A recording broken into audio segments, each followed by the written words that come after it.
Avui hem sabut que l'entorn de Junts per Catalunya treballa, diuen, perquè presos i exiliats liderin la llista a les eleccions espanyoles del 28 d'abril a totes les demarcacions. Això voldria dir que Jordi Sánchez encapçalaria des de la presó la llista per Barcelona, Rull i Turull ho farien respectivament per Tarragona i Lleida, també des de la presó, i Lluís Puig ho faria des de l'exili per Girona.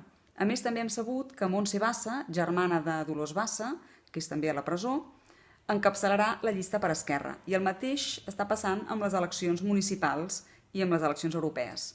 La política institucional a Catalunya està segrestada pel victimisme, és a dir, per la idea que els líders que se suposava que ens havien de portar la independència, que havien de fer la declaració efectiva, no simbòlica, de la independència i defensar-la, i que no ho van fer, la idea és que com que ells són a la presó o a l'exili, tot el país és com si estigués empresonat o a l'exili.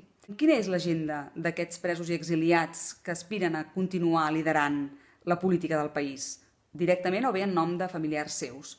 És, en primer lloc, l'alliberament, lògic; en segon lloc, la defensa de l'autodeterminació en negatiu, és a dir, dient que no és un delicte, és a dir, afeblint el dret a l'autodeterminació i fins i tot arribant-lo a negar de facto, com estem veient aquests dies amb unes declaracions que va fer Joan Tardà a La Vanguardia, en què va dir que ens havíem d'anar conscienciant que el referèndum d'autodeterminació mai no podria ser sobre independència sí, independència no.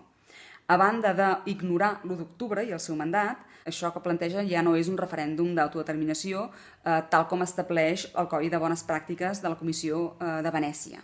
Els seus interessos ara van en la línia d'evitar retre comptes, eixamplar la base, que no deixa de ser una manera de posposar la independència sine die, combatre la ultradreta, etc. N'hem de ser conscients perquè la independència no la farem ni des de la presó ni des de l'exili i, per tant, hem de ser molt conscients que aquests partits no defensen la independència. Ho hem de tenir ben clar perquè no ens tornin a prendre el pèl. Que passeu un bon cap de setmana. Bona nit.